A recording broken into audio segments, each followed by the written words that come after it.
In a province built on oil and ambition, figuring out who's the wealthiest is practically a sport.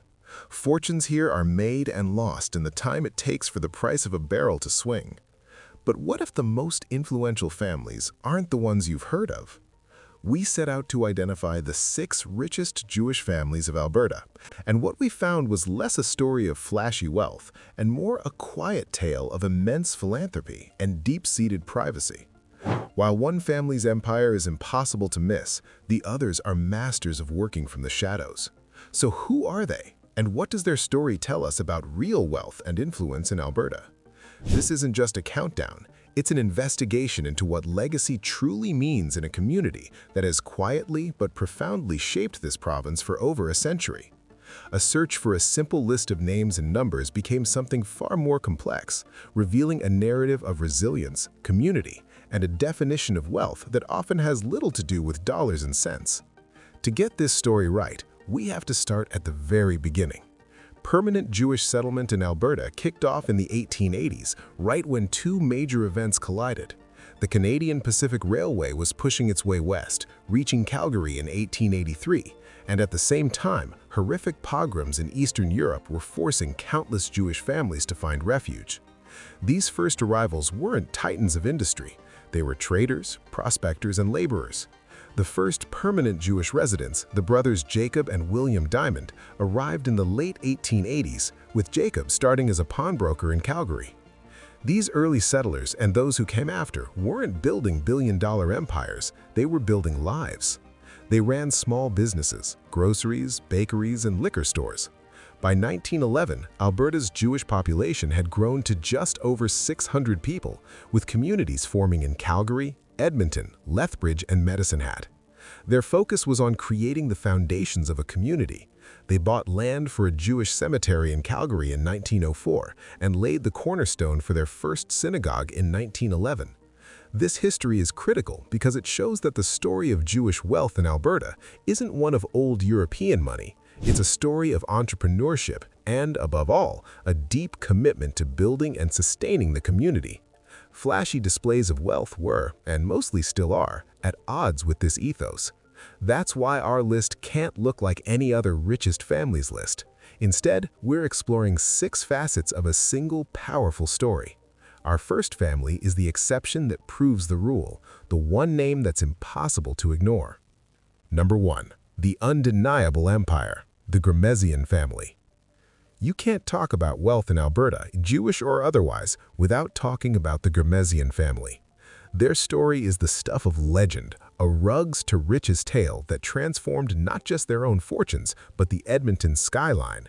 The 4 Ghermezian brothers, Eskandar, Nader, Raphael, and Bahman, are of Iranian Jewish origin and immigrated to Canada in the mid-20th century. They didn't start in real estate. They started with a modest Persian rug business in Edmonton. But the brothers had a vision that went far beyond carpets. They saw potential in Alberta's wide-open spaces and its booming, oil-fueled economy. They pivoted to real estate, founding the 555 Group. Their first developments were successful, but it was their audacious, almost unbelievable idea for a new kind of shopping center that shot them onto the world stage. In 1981, the Ghermezian family opened the doors to a project many considered a massive gamble, the West Edmonton Mall. It wasn't just a bunch of stores, it was a self-contained universe of shopping and entertainment. At a time when malls were just for shopping, they built a destination. They threw in an indoor amusement park, an NHL-sized ice rink, a massive indoor water park, a submarine ride, and a hotel. It was a brilliant move that defied all retail logic. As Don Ghermezian, a second-generation leader, later put it, "We're not in the mall business, we're in the entertainment business." That philosophy made their properties internet-proof long before online shopping was even a threat. You couldn't download a roller coaster. The West Edmonton Mall became Alberta's #1 tourist attraction, drawing millions of visitors and fundamentally changing the city's economy. For a time, it was the largest mall in the world. The family didn't stop there. They replicated the model with the Mall of America in Minnesota and recently the American Dream Mall in New Jersey. Together, these 3 projects are designed to attract over 112 million visitors a year. The 555 Group grew into a multinational conglomerate with interests in real estate, tourism, finance, and even natural resources. Pinning down their exact net worth is tough. At their peak, their fortune was estimated in the billions. Following the global pandemic's hard hit on retail and entertainment, some reports estimated their net worth dropped to around $650 million, though the family has disputed this figure. More recent estimates have placed it around $2 billion. Regardless of the number, their influence is undeniable. They've won awards like the Great Canadian Award and the Family of the Century Award. They are without a question the most prominent and visibly wealthy Jewish family in Alberta. Their story is the blueprint for grand-scale empire building. But our next family shows a different, quieter, but just as powerful form of influence. Number 2. The philanthropic powerhouse, the Bellsberg family. Leaving the concrete empire of the Gurmezians in Edmonton, our search heads south to Calgary, the heart of Canada's energy sector. Here, fortunes are often made not in buildings, but in the high-stakes world of finance and oil and gas. And in the story of Calgary's Jewish community, the Bellsberg name is synonymous not just with business, but with an incredible dedication to philanthropy. If the Gurmezians built an empire of entertainment, the Bellsberg family built an empire of influence through giving. The family patriarchs made their fortune in Calgary's post-war business boom, primarily through investments, energy, and real estate. While you won't find their net worth on a public Richest list, their status is unquestioned. But to really get the Bellsberg legacy in Alberta, you have to look past the balance sheets and focus on the matriarch, Jenny Bellsberg. Her life's work is a masterclass in building a community. Where some build malls, Jenny Bellsberg built institutions. Her contributions are staggering. She took on leadership roles in local Jewish organizations, from the Beth Israel Sisterhood to the Calgary Jewish Community Council. Knowing the community's future depended on its youth, she chaired reviews of Jewish day schools to ensure their excellence. Her passion for history led her to champion causes for Holocaust survivors. Her influence even went national, with roles in the Jewish National Fund and Israel Bonds, connecting her Alberta community to the wider Jewish world. For her work, she was appointed a member of the Order of Canada in 1997, one of the country's highest honors. The award citation calls her a model community leader and philanthropist who has devoted her life to a host of causes. She was a fundraiser, a mentor, and a true builder. The Bellsberg family story forces us to ask, is wealth measured just by assets or by the community you enrich? Their impact shows that real power can be wielded in community halls and school boards, not just corporate boardrooms. They represent a different kind of dynasty, one whose legacy is written not in steel and glass, but in the strength of the community they helped build. We're just getting started on this journey into the hidden stories of wealth in Alberta. We've met the empire builders and the philanthropic powerhouses, but things get even more interesting from here. What we found next challenged our whole idea of what a rich family even is. If you're finding this as fascinating as we did, do us a favor and hit that subscribe button. We have so many more deep dives like this planned, and you won't want to miss a single one. Okay, back to the investigation. The next names on our list aren't billionaires, but without them, the community as we know it simply wouldn't exist. Number 3. The builders of community, the pioneer merchants. Our search for the next richest families didn't lead us to Forbes, but to the history books. We discovered that the next layer of wealth wasn't about individual fortunes, but about the entrepreneurs who built the scaffolding for Jewish life in the province. Their net worth wasn't in the millions, but their value to the community is incalculable. We're calling them the builders of community. Think back to the turn of the 20th century. Calgary and Edmonton were rugged frontier towns, and Jewish life was fragile. This is where figures like the Gutman family came in. Before Prohibition, they were in the liquor business, a common trade for early Jewish entrepreneurs. Others opened kosher butcher shops, bakeries, and grocery stores. These weren't scalable startups, they were vital Main Street businesses that provided jobs and kept cultural traditions alive. A key figure from this era is Abraham I. Schumacher.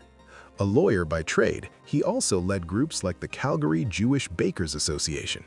It might sound quaint today, but back then, these associations were critical. They gave small business owners collective power, allowing them to support each other and ensure essential goods were available. They were creating a microeconomy that served the community's needs.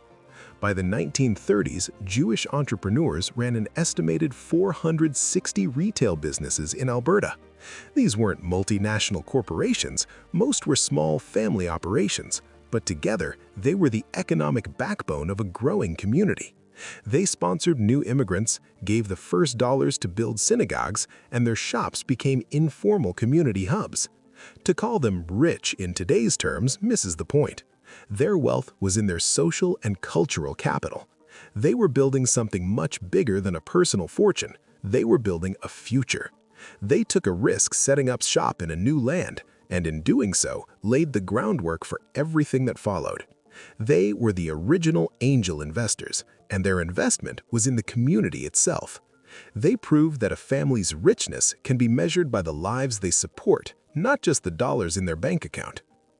Number 4. The settlers, the farming colonies. From the main streets of early Calgary and Edmonton, our investigation takes a sharp turn into the vast, windswept prairies. Here, we find one of the most remarkable and overlooked chapters in Alberta's Jewish history, and our fourth family. This isn't a family in the usual sense, but a collective of families who chased a different kind of wealth, the wealth of the land itself. We're talking about the Jewish farming colonies. At the turn of the 20th century, a movement encouraged Jewish immigrants to return to the soil. Philanthropic groups sponsored agricultural colonies, offering a new life away from the persecution of Europe. Alberta became home to several of these ambitious projects. These settlers weren't trying to become agricultural barons. They just wanted freedom, self-sufficiency, and a peaceful place to build a life. The Montefiore colony was one of the most significant. It became a thriving community in the middle of nowhere. Other smaller settlements popped up in places like Trochu and Rumsey. Life was incredibly harsh. These weren't experienced farmers. Many were fleeing cities and had to learn how to cultivate the unforgiving Canadian prairie from scratch. They faced brutal winters, drought, and profound isolation. Yet they persevered. They built homes, barns, and incredibly, synagogues. The Montefiore community built theirs in 1913, a testament to their faith hundreds of kilometers from any established Jewish center. This wasn't a story of financial success. In fact, for most, it was a constant struggle. Over a generation, many were eventually drawn to the cities for jobs and a stronger Jewish community. But that doesn't mean the farming colonies failed. It's a profound story of courage and resilience. These settlers represent a different kind of wealth, the wealth of determination, of a connection to the land, and of a dream for a self-sufficient community. They didn't build a financial dynasty, but they cultivated a legacy of pure grit. Their story adds a crucial, earthy texture to the history of Jewish life in Alberta, reminding us that wealth can also be measured in bushels of wheat harvested against the odds. Our search has taken us from a global mall empire to quiet oil patch philanthropy, from pioneer merchants to hardy farmers. For our fifth family, we turn to a modern institution that embodies all these legacies. It's a family in the truest sense, a collective that safeguards the community's past and invests in its future. This is the Jewish Community Foundation of Calgary, JCFC. The JCFC is the modern version of the philanthropic spirit we saw in figures like Jenny Belsberg. Established over 35 years ago, its mission is to be the community's long-term philanthropic partner. It's basically a collective bank account for the community's heart and soul. Instead of wealth being held by a few, the foundation allows hundreds of families to pool their resources for the greater good. The numbers are impressive. In recent years, the JCFC has grown to hold assets of over $33.7 million. That's not one person's fortune. It's the combined legacy of over 244 charitable funds started by community members. In a single year, the foundation distributed millions in grants to different initiatives, supporting everything from education and health to religious institutions and causes in Israel. This is where the abstract idea of community wealth becomes real. The JCFC is the financial engine powering so much of Jewish life in Calgary. But maybe the most inspiring part is its Life and Legacy program. This initiative focuses on securing future gifts to ensure the community is supported for generations. Through this program, the foundation has secured millions in promised future gifts from hundreds of different donors. These aren't just the super rich, they're regular community members who've pledged a part of their legacy to the collective future. As a foundation representative noted, this growth comes from the faith that more and more families have in the foundation's ability to support their passions. They even have a teen philanthropy program, teaching the next generation the importance of giving back. The Jewish Community Foundation of Calgary is the modern expression of the values we've seen all along. It has the pioneer merchant's spirit of collective support and the Bellsberg family's dedication to institutional strength. It's a family that's always growing, with every new donor becoming part of a shared, permanent legacy. It proves that the greatest wealth of Alberta's Jewish community might not be held by any single family, but by the community itself. For our sixth and final family, we explore a completely different kind of wealth, spiritual wealth. This is an empire not of real estate or stocks, but of education, outreach, and faith. This is the story of Chabad Lubavitch of Alberta, an organization that has become a vital spiritual anchor for Jewish life across the province. Established in Alberta in 1988, Chabad is part of a global movement guided by the philosophy of the Lubavitcher Rebbe, Rabbi Menachem Mendel Schneerson. The core idea is to reach every Jew, no matter their background, and provide a welcoming home for Jewish discovery. While other families on our list built economic and social structures, Chabad has focused on building spiritual and educational infrastructure. From their centers in Calgary and Edmonton, their impact is felt across the province. They run Hebrew schools in Camp Gan, Israel, part of the largest network of Jewish day camps in the world. They host everything from teen ATV trips to holiday programs that bring the community together. They offer adult education classes, women's circles, and vital services like a kosher food pantry. Chabad's wealth isn't measured on a balance sheet. It's measured in the kids who learn their first Hebrew letters, in the families who gather for a public menorah lighting, and in the isolated individuals who find connection and support. They are often the first point of contact for Jewish people moving to Alberta or those looking to reconnect with their heritage. During crises, like the Alberta wildfires, they've been on the ground providing support. Their philosophy is one of unconditional love and acceptance. Their centers are places where questions are encouraged. In a huge province like Alberta, where Jewish families can be spread out, Chabad acts as a spiritual glue. They've created a different kind of family, an open one that welcomes everyone. The leaders of Chabad Lubavitch of Alberta have dedicated their lives to the community's spiritual enrichment. That's their currency. Their richness is the vibrancy of Jewish life they help foster every single day. They complete our list because they represent the essential, intangible wealth that underpins everything else. So our journey to find the 6 richest Jewish families of Alberta is done, but the list we ended up with is nothing like what we expected. We started with a simple question about money and ended with a profound lesson in what it really means to be rich. Yes, we found the Gurmazian family's empire, a monument to ambition whose wealth is measured in the hundreds of millions, if not billions. But then the story got deeper. We found the philanthropic dynasty of the Bellsbergs, who taught us that influence is measured by the strength of the community you build. We uncovered the legacy of the pioneer merchants who laid the community's economic foundation one small shop at a time. We walked the fields with the farming settlers who showed us that wealth could be found in a harvest wrestled from the hard soil. And we saw how these legacies live on today. We saw it in the Jewish Community Foundation of Calgary, where hundreds of families pool their resources for the future. And we saw it in the spiritual anchor of Chabad Lubavitch, whose wealth is measured in faith and identity. So, who are the 6 richest Jewish families of Alberta? The answer is more beautiful and complex than a list of names. It's the Gurmazians, it's the Bellsbergs, it's the pioneer merchants, the farming settlers, the members of the community foundation, and the emissaries of Kabod. Together, they tell a story that isn't just about money. It's about resilience, philanthropy, and a deep commitment to building something that lasts. The real treasure, it turns out, was never hidden in a bank vault. It was woven into the very fabric of Alberta itself. What do you think truly defines a family's wealth? Let us know in the comments below.